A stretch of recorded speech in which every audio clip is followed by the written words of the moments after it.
लगातार नई नई बातों को भी ऐसा कर रही है जिससे वो मांगे बढ़ती जा रही है। फिर वो कहते हैं कि प्राइवेट स्कूल की मांगे बहुत हैं, तो भी मांगे अगर 55 की 60 हो जाए तो उसके ज़िम्मेदार हम नहीं हैं।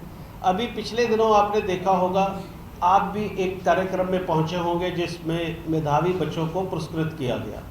हम उसका हरियाणा सरकार का स्वागत करते हैं ऐसे कदम का कि उन्होंने स्कूलों में पढ़ने वाले मेधावी बच्चों को, जो +2 के बच्चे थे, उनको 1,11,000 रुपये की प्रोत्साहन राशि दी।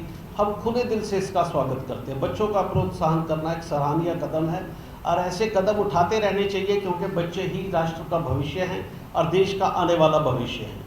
लेकिन मैं उस पर कुछ बातें, बिंदु आपके सामने रखना चाहूँगा।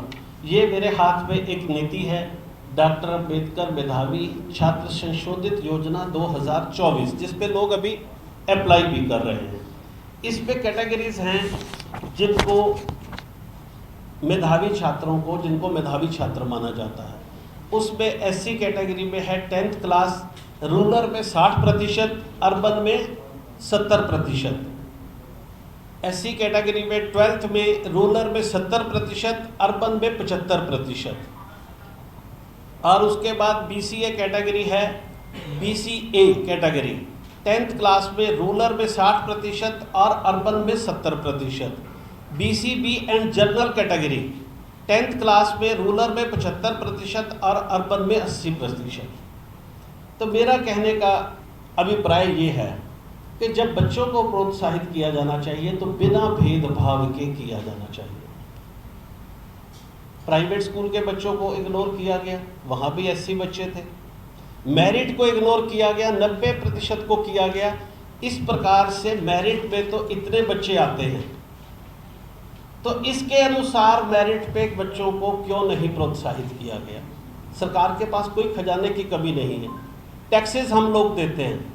बच्चों को जितना प्रोत्साहित करें, माँ बाप का दिया हुआ टैक्स है, हम उसका स्वागत करेंगे, देना चाहिए, ताकि वो देश के लिए और मेहनत करके देश के अच्छे नागरिक बने और अच्छी अच्छी डिग्रीज लेकर देश के प्रगति में अपना महत्वपूर्ण योगदान दें। लेकिन अगर सरकारें इस तरह की बंदर बांट करने लग जाएंगी तो ये बहुत खेद का विषय है। इसके अनुसार मेरिट में क्यों नहीं बच्चों को प्रोत्साहित किया गया, हमारी ये मांग है। 12th के ही बच्चों को सिर्फ इन चीज़ों को वोट से प्लीज़ मत जोड़े कोई भी। जब राजनीतिक नेता इस तरह की वोट से जोड़ते हैं, दिल दुखी होता है। बच्चे वोट का माध्यम नहीं है।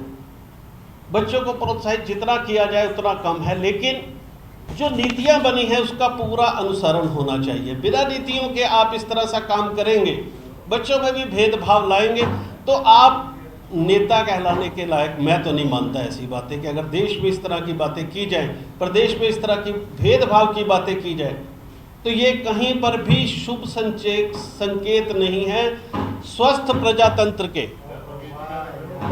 ये संविधान के भी खिलाफ है।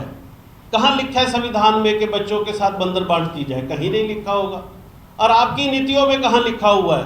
तो मेरी मांग है कि जो बच्चे रह गए हैं, इस नीतियों के अनुसार सभी से भेदभाव रहित, इसको आचार संहिता से भी नहीं जोड़ना चाहिए, सभी को 1,11,000 की राशि इनको आवंटित करनी चाहिए। जो गलती इनसे हो गई उस गलती का सुधार करें। दूसरी बात मैं आपके सामने ये रखना चाहता हूँ, कहते हैं जो सरकारी स्कूल में बच्चे जाते हैं वो कहते हैं बहुत गरीब परिवार के होते हैं और प्राइवेट में अमीर के होते हैं। मैं एक बात बताना चाहता हूँ, अमीर कैसे हो गए वो?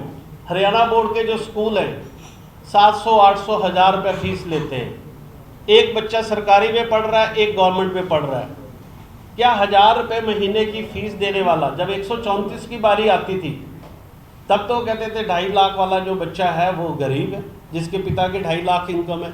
यहाँ पर वो क्राइटेरिया क्यों नहीं? हमारे पास जितने बच्चे पढ़ते हैं उनके पेरेंट्स की सालाना इनकम, जो हरियाणा बोर्ड के खास करके स्कूलों में बच्चे पढ़ते हैं, उनके पेरेंट्स की इतनी इनकम नहीं है, वो इसी वंचित वर्ग से आते हैं। लेकिन उनसे भेदभाव क्या किया जाता है? पूर्व सरकार, जब पूर्व कांग्रेस सरकार थी, तो जब इनके बोर्ड एग्ज़ाम होते थे, इनसे बोर्ड का परीक्षा फीस नहीं ली जाती थी। मैं आपको बताना चाहता हूँ, सरकारी स्कूल के बच्चों की परीक्षा फीस नहीं ली जाती है। लेकिन प्राइवेट स्कूल के जो बच्चे हैं और जो छोटे स्कूलों में पढ़ते हैं, छोटे स्कूल है हरियाणा बोर्ड के, उनमें SC BC के बच्चों का परीक्षा फीस माफ थी। इस सरकार ने वो फीस भी लगाई। कितना बड़ा भेदभाव है कि एक तरफ गवर्नमेंट स्कूल में किसी बच्चे की कोई फीस नहीं, और दूसरी तरफ अगर आप प्राइवेट स्कूल में पढ़ते हो और आप SC BC भी हो, आपकी इच्छा करती है कि मुझे अपनी इच्छा के स्कूल में पढ़ना है, तो आपको छात्रवृत्ति में भी आपके साथ भेदभाव किया जाएगा और आपकी परीक्षा फीस जो पहले माफ थी वो भी इन्होंने चार्ज करनी शुरू कर दी। अभी पिछले साल इन्होंने क्या किया, इलेक्शन MP के इलेक्शन से पहले हमारे पैसे कह दिया कि भेज दिए, पत्रकारों को भी आप सबको कह दिया भेज दिए, और वहाँ जाकर ट्रेजरी से ऑब्जेक्शन लगवाकर पैसे वापस करवा दिए, यदि पैसे फिर नहीं मिले जो गए। इस बार फिर क्या किया, कहते पैसे दिए जा रहे हैं और उसको अब ऑडिट पे भेज दिया, यानी पैसे देने की मंशा ही नहीं है। तो हमारी उधारी बढ़ती जा रही है और हम साफ कह रहे हैं कि अब की उधारी पड़ेगी सरकार पे भारी, सीधी सी बात है।